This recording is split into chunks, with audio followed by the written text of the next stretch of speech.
we're going to have a look now. There was a very interesting piece written by Alice Stewart at RNZ. Here it is here. Here's the piece by Alice Stewart. Uffindell and the era of boarding school bullies. Now, because I'm partly dyslexic and I like to hear things. Actually, on Today FM, I think it was Rachel Smalley talked about it. So we're actually going to listen to Rachel Smalley. It's like we're going to have the audiobook version. Rachel Smalley talking about this article. But there's one thing that's really important. And if you've been following me the last couple of nights, you'll know I've said a few times I was at boarding school in 1990, Sacred Heart College in Auckland. King's College was across the way. I can guarantee you, I know of people. I knew people at King's boarding school. So this is in the 90s. And there was, and I'll use the phrase again that I used the other night, and, trigger warnings. It doesn't mean what it sounds like it means. There's this thing called fagging. And fagging is an old term from way back in the 1700s in England, where senior boarders basically get to act as the bosses of the junior boarders. The junior boarders basically become their slaves, for want of a better word. And that sounds terrible. That was still happening in Kings in 1990. Certainly in the early 90s. And so, of course, what comes with that when you're dealing with 16-year-olds who still haven't had their frontal lobes developed is power comes in and they treat them like utter trash. And there are allegations around the world, this has nothing to do with King's or any other boarding school, that often leads to things like sexual stuff as well. So it's a disgusting, this is probably one of the reasons that I reacted so badly to this at the start of the week, is that I was a boarder at Sacred Heart College, and it was an amazing place. None of this shit went on. All great guys. I'm not saying everyone had a fantastic time there. I'm sure there was bullying that happened, run-of-the-mill bullying, not to minimize it, but none of this crap went on.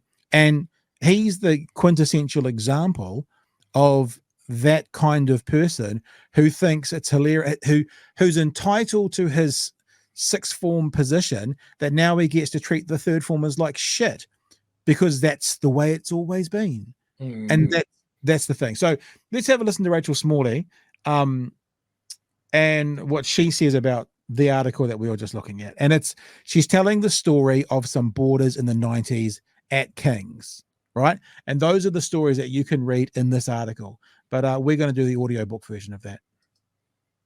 So Ella talks to David. He was 12 years old when he entered King's in 1993.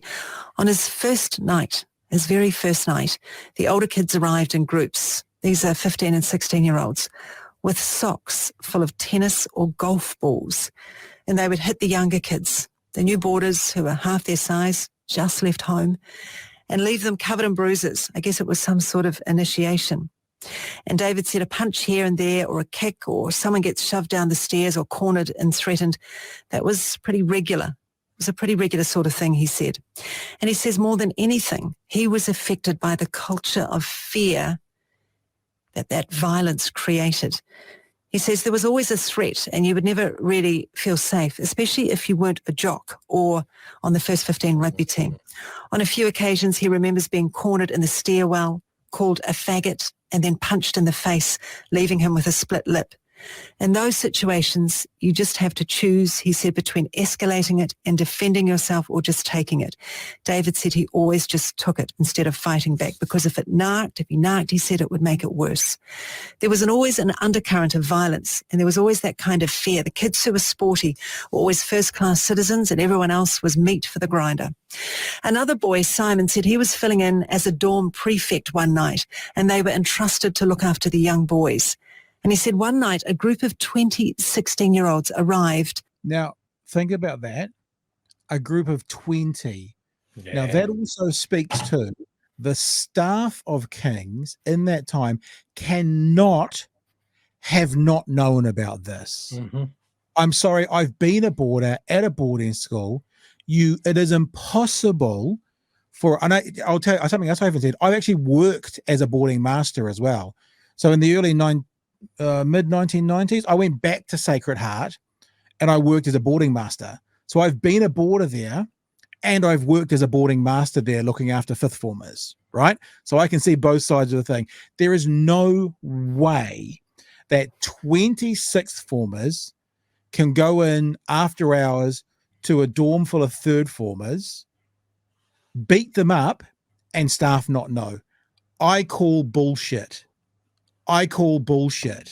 It is not possible. It certainly was the culture of that school. Just finish this off. There's only another 30 seconds. To beat up a 13-year-old. He said they arrived and said they wanted to give the boy a hiding. 20 of them. And Simon said, yes, they could, or they would have turned on him. And he says, I told them, I'll just turn my stereo on so I don't hear. But I could hear over the top of it. And I could hear this boy getting an absolute hiding. And he was crying out for me. And I was supposed to protect him. And I just allowed that to happen. God knows what's happened to him now. I call bullshit. Yeah. And just think about this. You hear about schools and over in like the UK, you hear about Eton, like these sorts of schools that are prestigious, and they're the leaders of, the financial world in 10, 15 years. They're the ones that go into politicians. That's fucking King's and Auckland Grammar in New Zealand. Yep. Now, I'm not speaking to Auckland Grammar. I don't know too much about Auckland Grammar, although I went to St. Peter's for a while as well, which is on the other side of the motorway to Auckland Grammar. But I do know the culture of King's. Those are the leaders of New Zealand in 20 years from now. That was the culture in the 1990s. And I'm speaking to it, I'm testifying to it as a witness, meaning I didn't see it happening in their dorms, but I knew the people it was happening to and who were perpetrating it as well. So I call bullshit on that school. I call bullshit on the staff at that school for not knowing, because you can't not know. I've been in that job at a different school, and I've been a boarder in a school that, thank the good Lord, was fucking good, not like this pile of shit. Yeah. Sorry, off you go. No. Look, I think that's fair. I didn't have that schooling. I went to just a state high school. I didn't stay over, but I mean, you're right. Like for that many students on the move at once, there's no way they could have known. Couldn't have known, I should say. If I'm fair, let's say something happened one night. They would have been talking about that through the day. Somebody would have heard something. This is the thing, like something happened one night and a group of them got away with something, but it was the culture of the school, which means it would have been regular. And I call bullshit that the staff, the teaching, those people did not know. Yeah. Right? It's like, I mean, maybe you don't know this, but for those of you out there of teenagers, your kid will get away with 3 things in a row. By the time they've done the 4th thing, you're like, what the fuck is going on here? You eventually know. If it's the culture of a school, it happens enough that you eventually know. So I call bullshit on that staff, on whoever the principal was at the time, that they can plead ignorance if they try to do that.